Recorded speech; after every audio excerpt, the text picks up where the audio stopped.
बार बार वो मुझे बोलती है कि बाबा मुझे जितनी जल्दी हो सके मुझे लेकर जाओ। तो मैं मैं क्या प्रूव करूं, मुझे नहीं समझ आती। मैं किस किस किस जगह के ऊपर क्या प्रूव करूं। हर चीज ऑलरेडी सबके सामने प्रूव हुई, उसके बावजूद मुझे मेरा जायज हक नहीं दिया जा रहा। मेरी मेरी बेटी मुझे नहीं दी जा रही। मुझे नहीं समझ आती। यकीन करें मेरे पास वर्ड्स नहीं है। मैं ये भी नहीं चाहता कि मैं कोई ऐसे वर्ड्स बोल जाऊं डेस्परेशन के अंदर के जो कि ठीक ना हो।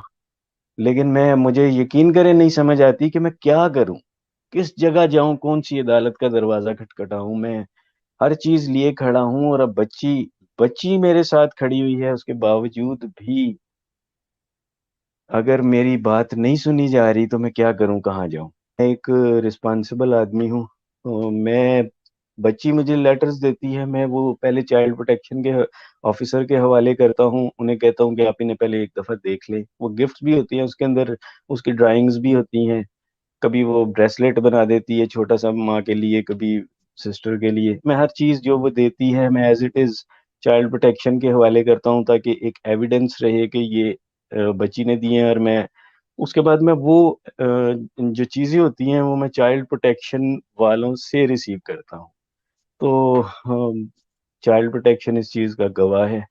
अगर किसी के दिल में शक है तो मैं यही कहूंगा जी कि मेरे खिलाफ एक एप्लीकेशन लगाएं कोर्ट में कि मैंने ये जाली खतूत क्रिएट किए हैं।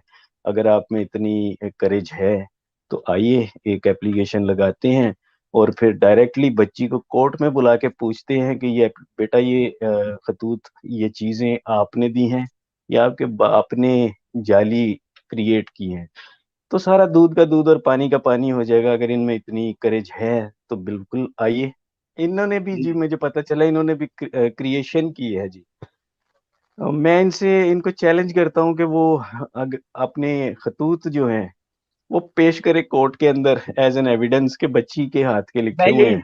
मैं यही और बात करने वाला हूँ कि उसके कितना आसान बाद काम है। दोनों चीजें बच्ची से खुद पूछी जाएं। जज साहब कोई भी, चाहे वो हाई कोर्ट के जज हो चाहे ये ट्रायल कोर्ट के इलियास मेमन साहब हो, रिस्पेक्टेबल कोई भी हो, वो बच्ची से खुद पूछे कौन से जाली हैं कौन से सच्चे हैं। मेरा ख्याल है कि इनके मुंह पे तमाचा पड़ जाएगा। मैं इनको चैलेंज करता हूँ कि वो अपने खतूत जो हैं वो पेश करे कोर्ट के अंदर एज एन एविडेंस के बच्ची के हाथ के मैं लिखे हुए यही हैं। मैं यही और बात करने वाला हूँ कि उसके कितना आसान बाद काम है। दोनों चीजें बच्ची से खुद पूछी जाएं। जज साहब कोई भी, चाहे वो हाई कोर्ट के जज हो चाहे ये ट्रायल कोर्ट के इलियास मेमन साहब हो, रिस्पेक्टेबल कोई भी हो, वो बच्ची से खुद पूछे कौन से जाली हैं कौन से सच्चे हैं। मेरा ख्याल है कि इनके मुंह पे तमाचा पड़ जाएगा उस वक्त। जो नेक्स्ट मीटिंग होगी बच्ची के साथ फर्स्ट को, तभी होगा। मैं बच्ची को बताऊंगा और मोस्ट प्रोबेबली जो है वो चाइल्ड प्रोटेक्शन वाले वहां से भी पता चल जाता है कि बेटा आपकी डेट आगे चली गई है। जाहिर है बच्ची सामान पैक करके बैठी होती है। तो घर की सिचुएशन या हमारी सिचुएशन जाहिर सी बात है बड़ी टेंस थी और बहुत सैड वो दिन था। अ, आज भी वैसे ही था। अनफॉर्चुनेटली मैं घर आया तो छोटी जो मेरी सकीना है वो अपनी बहन का वेट कर रही थी। तो मैंने उसे बड़ी मुश्किल से समझाया कि ऐसा भी होता है तो थोड़ा वेट करना पड़ेगा। बस आप सबसे रिक्वेस्ट है जी, यकीनन इसमें कोई शक नहीं कि यही इंसाफ इधर से ही मिलेगा, इन्हीं अदालतों से। और डिले जरूर हुआ है लेकिन इंशाल्लाह मुझे भरोसा तो पूरा है कि मिलेगा इंसाफ। और अल्लाह ताला की जात तो देख ही रही है। एक यानी वो डेस्परेटली वेट कर रही है कि मुझे फौरन मेरे घर में किसी तरह उड़कर चली जाऊं।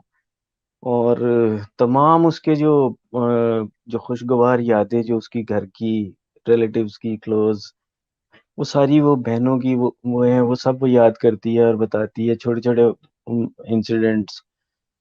और आप यकीन करें मैं यानी जब मैं उसके साथ हम बैठे होते हैं तो बस वो बेचारी वो जो इस तरह से वो करके बता रही होती है तो हम सोच रहे होते हैं कि अल्लाह इसके लिए और हम सब के लिए बेहतरी करे कि जल्द से जल्द बच्ची जो है हमारी शहजादी वो हमारे घर वापस आए।